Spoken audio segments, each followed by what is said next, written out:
कानन कुंडल कुंचित केशा। श्री हनुमान जी महाराज बार बार, इसीलिए राम जी जब अपने धाम को जाने लगे तो श्री हनुमान जी से कहा कि आप भी चलो। राम जी बोले कहां? हनुमान जी ने पूछा कहां? श्री राम जी ने कहा हमारे धाम में। अच्छा प्रभु चले तो साकेत? हाँ हाँ साकेत लोग चले तो, पर वहां आपकी कथा कब होती? राम जी बोले वहां तो हम ही होते हैं, कथा तो यहां होती है, वहां नहीं। हनुमान जी बोले तो आप चलो।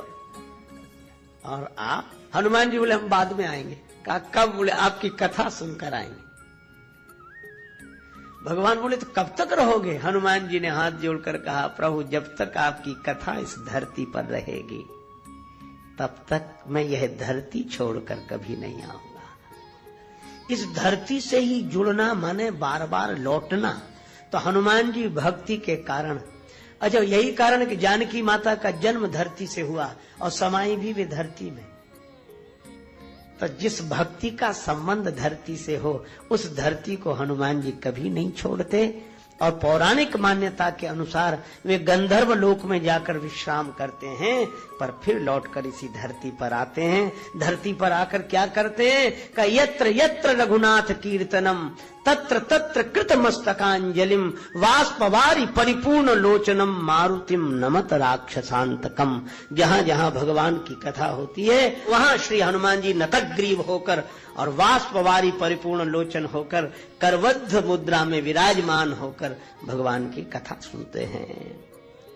और इसीलिए कुंचित केश का अर्थ है बार बार लौट कर आने की बात। इसी कथा में बार बार आने की बात, ये कुंचित केश है। और श्रवण कानन कुंडल, ये कान का भूषण, बोले यही कथा है और यही हनुमान जी का सुवेश है। कंचन वर्ण विराज सुवेशा कानन कुंडल कुंचित केसा। तो देह की दृष्टि से तो उनके इस भव्य श्रृंगार का दर्शन करें, पर नेह की दृष्टि से इसका भावनात्मक अर्थ ग्रहण करें। कंचन वर्ण विराज सुवेशा कानन कुंडल कुंचित केसा। हनुमान जी के हाथ में वज्र है। वज्र माने गदा, उसी का नाम यहाँ गोस्वामी जी वज्र दे रहे हैं।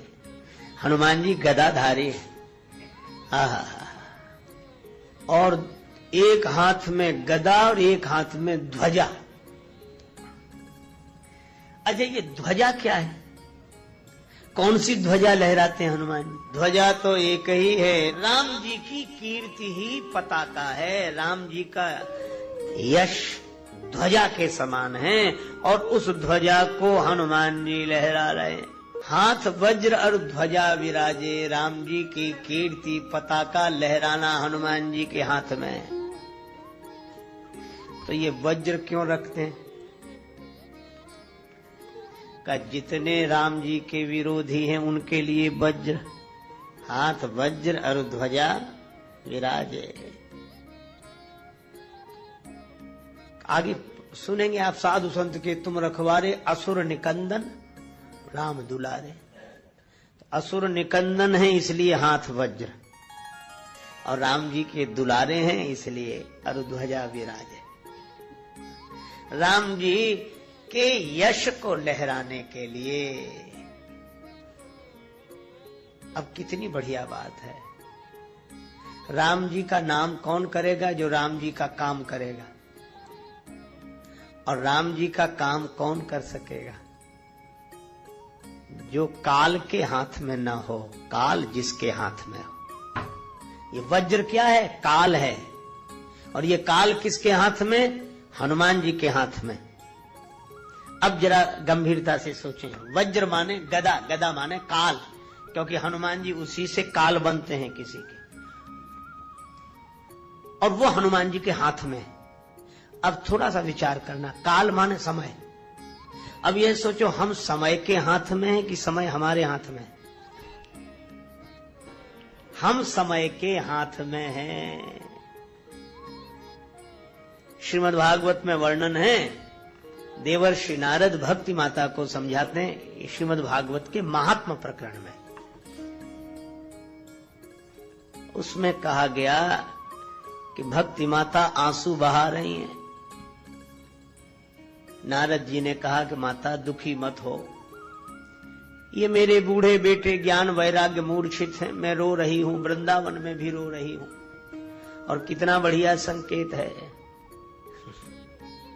भक्ति दिखे भले ही तरुण, कितनी ही तरुण दिखाई दे भक्ति। अच्छा, तरुण आदमी जल्दी जल्दी चलता है, जहां देखो वहां, अभी यहां, अभी वहां, तो भक्ति दिख तो रही है तरुण, जहां देखो वहां भक्ति, भागवत की भक्ति यहां वहां। लेकिन भक्ति की तरुणाई तो हमको दिख रही है, पर भक्ति का रोना नहीं दिख रहा है। भक्ति रो रही है। क्यों? कहा कि जब ज्ञान और वैराग्य मूर्छित हो तो भक्ति सिवा रोने के और कुछ नहीं रहती। पर भक्ति का रोना और किसी को नहीं दिखा, नारद जी को दिखा। नारद जी को दिखा कि यद्यपि भक्ति है तो तरुणी, लेकिन ज्ञान वैराग्य मूर्छित है इसलिए रो रहे हैं। इसका अर्थ है कि ज्ञान वैराग्य की मूर्छित अवस्था के कारण भक्ति जब रोती है तो भक्ति का रोना संत को ही दिखाई देता है, हर किसी को नहीं दिखाई देता। नारद जी ने देखा, मां तुम रो रही हो, यह दशा है। कहा कि चिंता मत करो, अयम तो युग धर्मो ही वर्तते कस्य दूषणम। माता, यह युग का धर्म है, इसमें किसी का दोष नहीं है। हम सब समय के हाथ में हैं, समय समय पर होता है, समय समय की बात। किसी समय का दिन बड़ा, किसी समय की रात। एक महात्मा ने कहा, समय समय पर होता है, समय समय की बात। राम जन्म का दिन बड़ा, कृष्ण जन्म की रात। अच्छा बोलो, हम समय के हाथ में। अभी जोरदार सर्दी पड़ने लगे, बहुत भयंकर सर्दी पड़े, बोलो किसी से कहना पड़ेगा कि स्वेटर पहनो, कोट पहनो, कि पहन कर आएंगे। और गर्मी लगने लगे तो कहना पड़ेगा कि स्वेटर उतारो, कोट उतारो। सब तो हम किसके हाथ हैं? समय के। हमें जाड़ा कपड़े पहना देता है, जून कपड़े उतरवा देता है, बरसात छतरी खरीदवा देती है। तो बोलो हैं समय के हाथ में कि नहीं? हम सब समय के हाथ में हैं, इसीलिए समय का ख्याल रखते हैं कि समय से पहुंच जाओ। कथा में भी कब समय से पहुंच जाओ, और अब समाप्त होने का समय आने वाला है, तो सोचते हैं समय से, क्योंकि हम समय के हाथ में। ये बात अलग है कि घड़ी हम हाथ में बांधते हैं, घड़ी हम हाथ में बांधते हैं तो घड़ी समय की सूचना देती है। घड़ी सबके हाथ में है, पर घड़ी किसी के हाथ में नहीं, किस घड़ी क्या हो जाए। लगता है कि हमने घड़ी बांध रखी है, सही बात यह है कि घड़ी नहीं हाथ बांध रखा है, हमारा हाथ घड़ी में बंधा हुआ है। एक महात्मा कहते थे, घड़ी घड़ी चल यह घड़ी, कहती यही विनीत, मूर्ख तेरे जन्म की एक घड़ी गई बीत।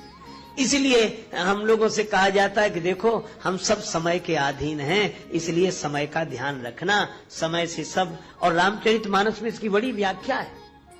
प्रताप भानु ने सबको जीत लिया, और जिसको प्रताप भानु ने हराया था उसी ने प्रताप भानु का विनाश करा दिया।